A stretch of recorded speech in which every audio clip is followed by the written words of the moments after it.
Hello Tubesters, it's Gav. Welcome to another one of my videos. Today we've got the first update on the group build for the D-Day group build hosted by Charlie Mack. There'll be a link to Charlie's description in the channel. I'm doing a Flames of War 15mm M10 Achilles, so it's an American M10 like motor gun carriage that's had the 3-inch gun replaced, and it's been replaced by the British 17-pounder, and then we called it the Achilles. You can make the normal M10 variant with a 3-inch gun, or you can make the American Jackson, and I believe you can get the, well, you can't, I believe it's on the sprue, but the Jackson I think had a 20cm, 2cm deep, 20mm deep, whatever, cover over the top for keep the crew semi-safe.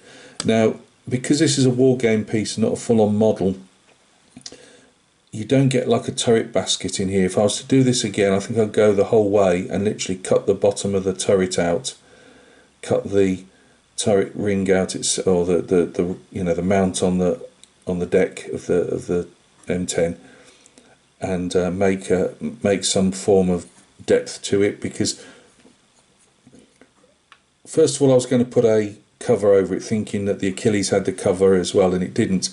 So then I was faced with, I've got an open top here with no depth to it, and yes, they give you some shells, some rounds at the back that you can use, but I thought, no, I'm going to have some crew in there to liven it up a bit and to hide all the lack of depth. And of course I haven't got any crew. I looked online and you couldn't actually get any M10 crew at the moment that I could see on a single sprue. There were other like British Sexton and stuff, which is a self-propelled gun. All that you had crews for that, but I think there was like £5 or £6, and I thought, well, I'm probably going to do a bit of converting, or I could get any other type of, it didn't particularly bother me, Germans, whatever, convert them, or Americans. But again, it was like paying £5 or £6, and that, yeah, fair enough, that included the post, but it was, this was supposed to be a cheap build for me, and I turned my store cupboards upside down looking for 15mm figures, and I didn't think I'd got any, and then I remembered I'd used some German heavy weapons infantry crews, like machine guns, mortars and stuff, for the last build I did on the Stummel, and I thought I'll dig that sprue out, and lo and behold, I'd got these 3 figures. Seem better. Let's get a bit closer. So these are German figures. It's a bit ironic, really. German figures that have been turned into British. I've just given them some turtle helmets with scrim Hessian on the top. You could do them lots of ways. I've even seen some of them with the armoured helmet, which was like, I don't know if it was exactly the same as the parachute regiment helmets, but a lot of the armoured crews got those without the rim round, obviously to make them easier to get in and out of the tank, I suppose. But a lot of these, because these are all like Royal Artillerymen, they're not tank. Or, as I say, there's a lot of confusion with the infantry, saying, well, it looks like a tank to me, and they'd often try and get these to take head-on, German tanks, and these were designed to fight from, one shot and scoot out quick. Obviously the 17-pounder was an excellent gun and could take out a Tiger, but you really had to get that first shot in, because after that, the Tiger would one shot from a Tiger if it was on target, and your tank's knocked out. So yeah, I'm going to paint the figures. I'm going to paint them in leather jerkins, because I've scraped and hacked off all the equipment they had on them. Took the actual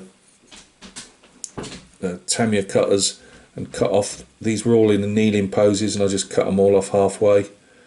And then I found out that, as you can see, the arms, I actually said to them, hey fellas, you look like you're playing cards there.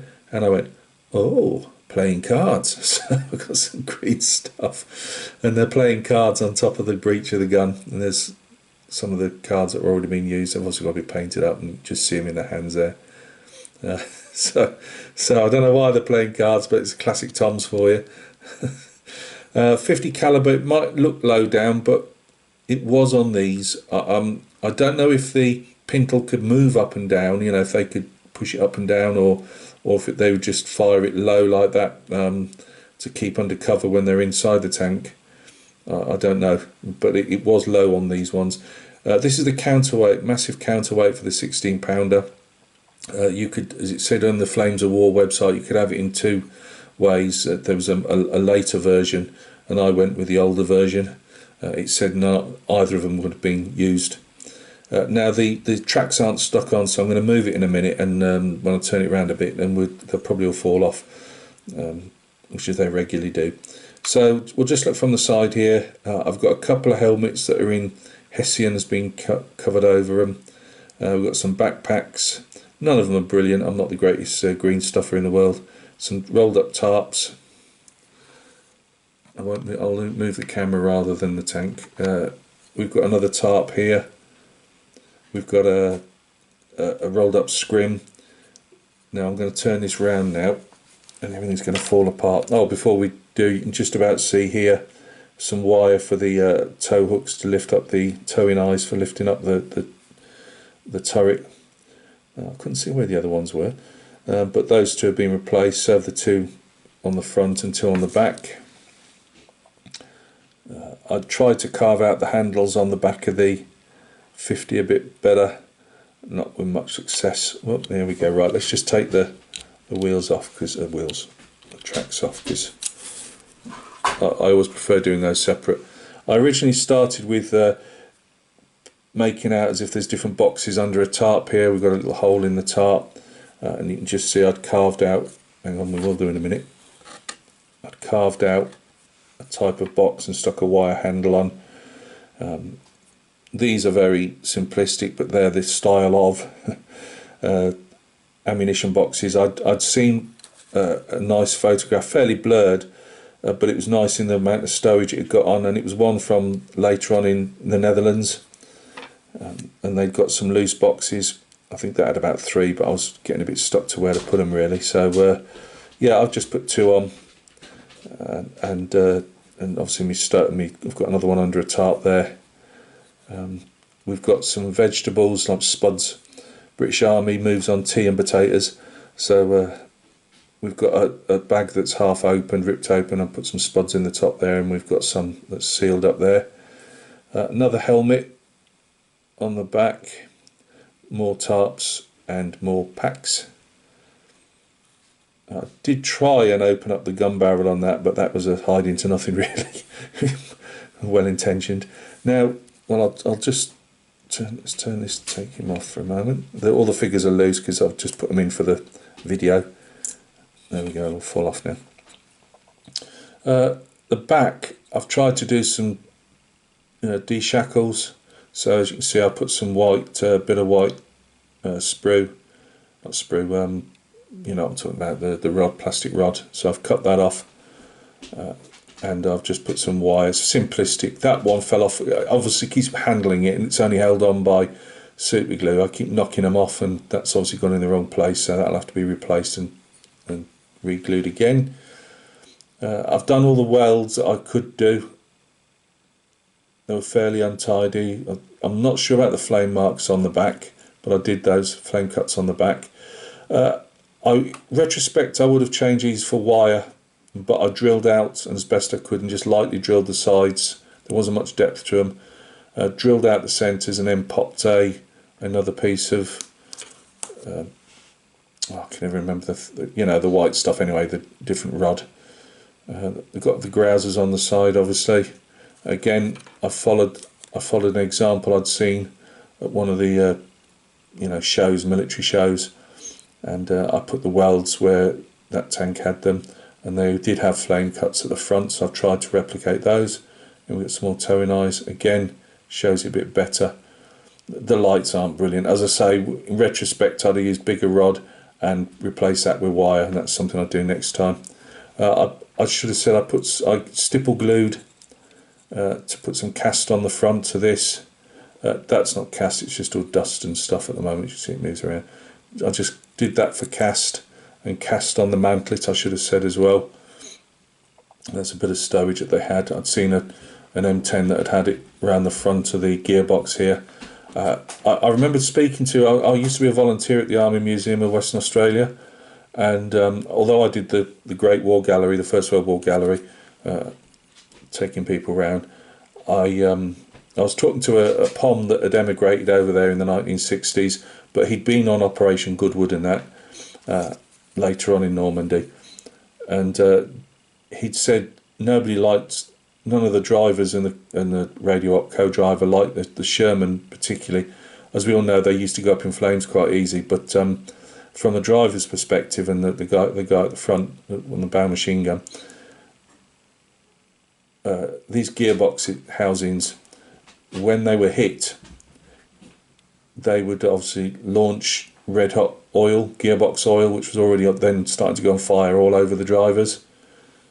And he said, like, it was a horrible experience because he had to bail out of his. It brewed up on Operation Goodwood. So as I say, they did put, if they could, spare track link and stuff, try and give themselves a chance. I'd only got the one, and I had seen one with just literally the centre one down, but I've seen others where they've put like 3 down. I've got a piece of sprue and gingerly tried to make out an extra jerry can. It's not great, I know, but I did try. I haven't got a lot of stowage for this because I tend to use it up on the vehicles, and you don't get a lot of stuff. Because again, these aren't models. They are models, but they're gaming pieces. So things are quite simplistic sometimes. I drilled out the top of that very badly to try and get some handles properly. And that's it really. There's nothing else I can do. Or I'd want to do. I did contemplate doing my usual hatch openings, and I thought, no, for this one, it was going to be until I started cutting up ex-German soldiers to make them British in that. It was going to be a fairly simple build. So I'm not sure I said that's a tongue depressor. In fact, I've still got it on the desk. I need to put it back in my spares. But obviously, just roughly about the right. They weren't particularly deep. They usually have about, I think, 2 rounds in them per box. So that's it, yeah. And so there's nothing on. I didn't want to overly do it. There's a fair bit of stowage on there now, but I don't. Most of the tankers from around the world, they go heavy on the stowage. The poor old infantryman. Extra pair of socks is about what you can carry. But obviously these fellas, they would get as much creature comforts as they could on the tanks or artillery pieces. Now I was really lucky because this was starting to again to something I wanted to do cheap, and I got this for we'll say £4 something, including the postage on eBay, because I just buy single sprues. But I forgot the very first thing I ever did when I got back into hobbying this, like wargaming. Flames of War had been out a couple of years, which obviously this is, but in those days they had resin and metal tanks rather than the plastic ones. And I went to a guy that obviously did decals, and they would, obviously they were only just really starting to do them. And I got all these. I completely forgot, and I went, yes, I've got all these. Unfortunately, this is for an infantry brigade stroke division, and they're not heavy enough. These yellow ones are for going over bridges. It tells the operator of the bridge or whatever what tonnage that particular vehicle is, if it can go on the bridge and stuff. These red ones markings are usually, I think, for the senior battalion or senior regiment in the armoured unit. So it's red. And they have blue and yellow, I believe. And I've got, for some reason, I must have gone a bit crazy because I've got 2 lots of those. But it was mainly the invasion markings, because unfortunately I can't use the divisional ones I'd got. I was originally going to do Guards Armoured Division, which didn't land till about the 13th of June, so it couldn't really be used on this. And Guards 5th Armour Brigade. And then I'd got the Staffordshire. Now, I was in the Staffordshire Regiment, so I obviously had a pull to do this one. That's the Staffordshire Division. Now, unfortunately, the Staffordshire Division, 59th, only lasted a couple of months, well, for the length of the Normandy campaign, we'd had the army as a whole had so much heavy casualties in infantry that they decided they were going to break up the youngest division and send its blokes to all the other regiments, which doesn't go down well. You know, breaking the division up's one thing, but making you change your cap badge, you know, people don't like it. I definitely wouldn't have liked it. But that's what they did. The Staffordshire division, unfortunately, was the youngest one in France, and it got broken up. So it had been training for about 2.5 years to end up in Normandy, where it did sterling work, but ended up getting broken up. And most of the blokes, if you were really lucky, might have gone to another South Stafford's or North Stafford's regiment or battalion that was in Europe, but more than likely you'd have ended up in any old regiment. So anyway, a bit of side information for you. But I have got a load of these. I was dead chuffed. So I've got plain white stars, British tank names, which, you know, we can put one of them on these. Because I say these were used by the Royal Artillery. They would be in armoured divisions and infantry divisions, but they were operated by artillerymen rather than you know, tank men. God, my nails are gunky. Sorry about that. And then we've got War Department numbers. Might use some of those. And then we've got some more white stars with the broken circular. Now these are real. I mean, I didn't believe that these were all done in about 2006. So hopefully they'll work. But I was dead chuffed. I've managed to get myself a crew. So again, you know, for yourselves, fellarettes, don't get, you know, if you want to keep costs down, because let's face it, it's not always cheap to do stuff. Just think outside the box a bit. You know, turn your Germans into British. You know, it's not hard to put a bit of green stuff on, and then just knock it up slightly, a bit like the tarp. You see, that's all you're doing to make some scrim-covered helmets. Or you could have. So I just chopped off the Fritz bit. You know, the bit that goes down by the ears, and made these British turtle helmets, because they weren't as like a soup bowl effect as the older ones. So that, you know, they're fairly easy to do. I was thinking of putting green stuff strapping on for some webbing, and I thought, well, a lot of the artillerymen that I'd seen, whether in a M10 or on a towed vehicle, or you know, like a 25-pounder or something like that, a 4.5-inch howitzer, they often weren't wearing. They sometimes would have a water bottle strung over them, but they often weren't wearing the webbing. And I thought, no, that's what I'm going to do. So I've left some water bottle straps on there and a water bottle, and well, no, not a German water bottle, but there's something that looks like a water bottle, and that'll do for me. And then I'll just give them the leather jerkins, and hopefully they'll look, or give at least 2 of the leather jerkins, and won't look too bad. And then obviously green stuff's your friend. You know, I'm not a great, you know, person with the green stuff, but you get your basic shapes, you know, and that's all you need really. The only thing I was a bit worried about was obviously putting all this down, was then adding decals of some description wherever they might, because sometimes they'd have a big broken star on the rear deck, you know. But hey ho, I prefer to have it all stuck down so I can paint it in situ. So thank you very much. Let's get back out a bit. A couple of photographs at the end. Sorry, Archie's fallen on his face. The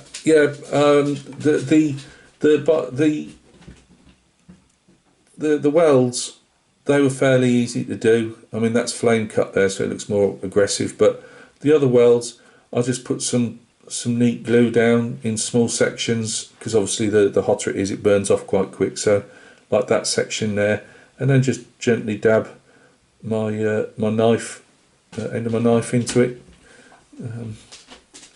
You know, it's fairly straightforward to do. And whether it will really show up on the final result under paint, I've got no idea, but it was an interesting way of doing stuff. So thank you very much. Sorry I'm rambling. I just thought I'd get that finished and talk you through it. Next time you see it, it'll probably be the last one. I'll probably wait now until it's all painted and weathered and everything. and then I'll just decide whether I put it on a base or not. I probably will do, just to get it into some context, but we'll see. So look after yourselves. I'm not sure, like, as well, I've been trying to follow them up. As I say, I could do a guard that these Achilles were with the Guards Armoured Division, the ones I showed you earlier in the decals. But as I say, they didn't land till about 2 weeks afterwards, and they fought in the Battle of the Odon and stuff. But obviously Charlie wants it to cut off his like D-Day type of thing. So I don't think that actually. I don't think he means like they could have been in the UK on D-Day. I think he means actually going up Sword, Juneau, Gold, Omaha, and Utah. And stuff like that. So I might just have to have it a nondescript. I'll have no divisional signs on it, and we'll just say it is a Achilles on D-Day. So thank you very much. Waffling again. I won't do anything on the Bradley until obviously this little guy's finished. I've got some other stuff to show you as well. I'll say it's one of them weeks. Definitely getting the Filar 54mm done, video done in the next day or so. I haven't done anything on the John McClane head for Die Hard, but he'll get his next bits on the face and everything finished off in the next couple of days. Should have a Bristol update, HMS Bristol update. I have been working on old Tom's car as well on the paint front, doing only ran bits around the engine bay and stuff, and I'll have an update on that when I've got a bit more done, but I have been working on that as well. So thank you very much. Look after yourselves, and we'll catch each other soon. Oh, and I've got a 6mm update as well, talking about Normandy. I've got my own Normandy 6mm project, which I will show probably the weekend, maybe Monday. I want to get Phil's, I've been saying this now all week, so I'll try and get Phil's 54mm figure up. And I have been starting to clean up the German figure I showed you yesterday. Cleaned up quite well actually. Layer lines seem to sand away if you're nice and gentle. A couple of little dings in it that need filling, which I'm going to do now, because I would like to get him under primer, so he's at least primed. So and I found the trigger. The piece of the trigger was missing. Whether I've broken it off myself or I don't know, but that's not, again, for the price of the figure in that scale, it's not a hard ask to replace a trigger guard. So look after yourselves, and again, speak soon on another video.